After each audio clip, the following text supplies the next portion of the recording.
I am once again behind the wheel of an iconic and highly praised Japanese sports car from the 90s.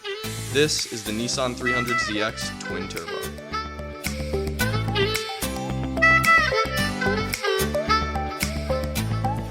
At first glance, it hits a certain chord, striking the same part of your heart that melts a little when you're next to a Lamborghini. Your eyes are locked to every inch of its bodywork, with every detail coming together seamlessly like it was a thing of nature. Let me assure you though that this car is far from natural, and once you're past that first glance, you'll find its beauty comes from somewhere deep within its flaws.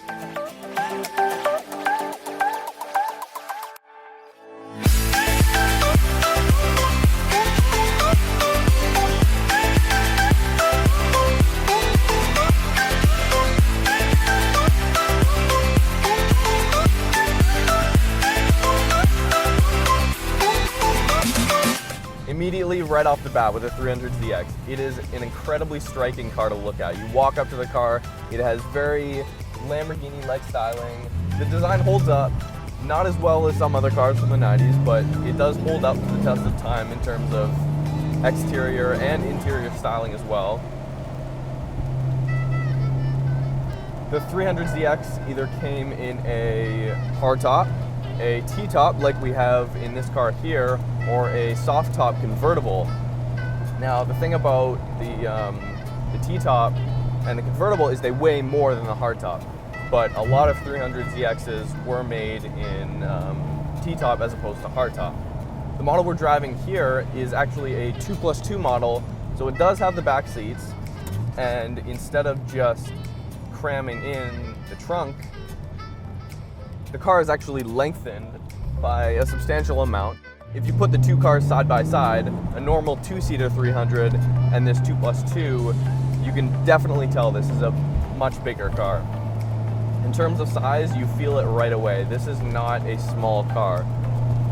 You also notice that it is a very heavy car. At 3,600 pounds, it is, that's brand new Mustang territory in terms of weight.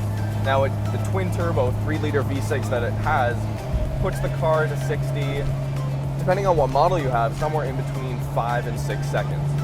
You do get that surge of power from the turbochargers, but it's not like the car is relying on boost to get you up to speed. Now, it's not a very nice day out today. As you can see, the weather is kind of crappy. I'm not going to be doing any crazy driving today. Like I said, this isn't my car, but I have driven this car before, and it pulls hard. It has that surge of power. The gears are fairly long, actually. The shifter in this car, that's another thing I noticed. The transmission and the shifter in this car is definitely one of the sturdiest and most comfortable units that I've put my hands on. Now there we are. We do have not great tires on the car, so we are losing traction quite easily. A lot of the weight's up front because of that engine. But going back to the shifter, it is in a perfect spot. It's extremely sturdy. You're never going to miss a gear. Clutch feel is very good.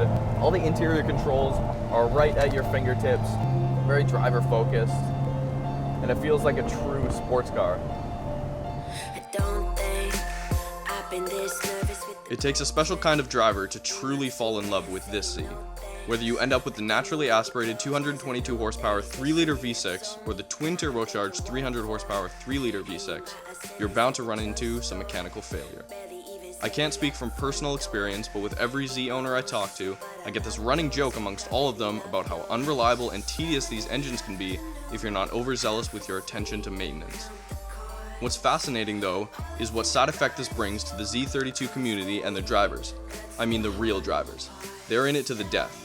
With every last moment of the night, they'll work patiently to create and care for their own Z32 creation, a piece of engineering that lies so close to their being that they're willing to make both monetary and personal sacrifices to keep their car on the road, even if it is for just a mile longer. This car is pretty much bone stock. On the outside, it does have the Nismo body kit that would have been found on a 99 JDM Nismo 300ZX. And other than that, the engine's completely stock. It's got a stage 2 clutch and a Labrie exhaust system. But as far as engine modifications go, bone stock and plenty of power, even by today's standards. 300 horsepower with 3,600 pounds. This car doesn't feel slow.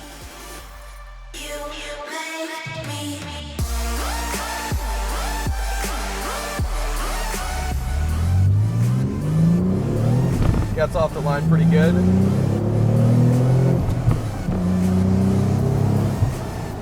Like I said, we are in the wet. I'm not going to be pushing this car to the extent I would my own car. Such a privilege. I've never driven a Z car. This is the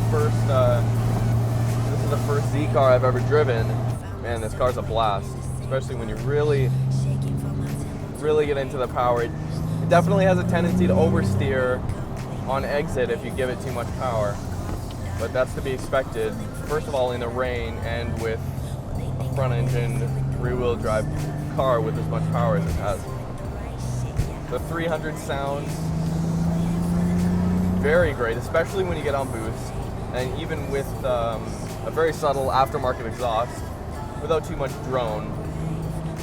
It's got a really smooth sound to it.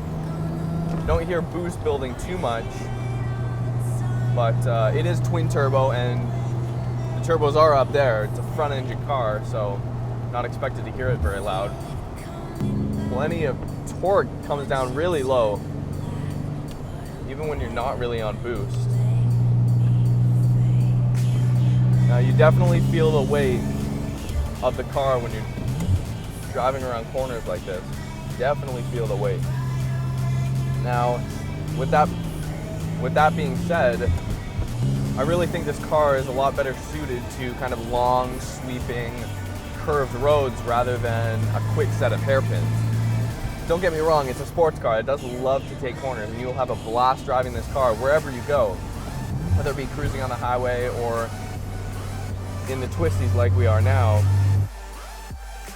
When comparing this to other Japanese sports cars from the 90s, I really think this 300ZX twin turbo is the most likely candidate for a long road trip. I can't see myself having any comfort issues or any problems if I was to drive this car for an extended period of time.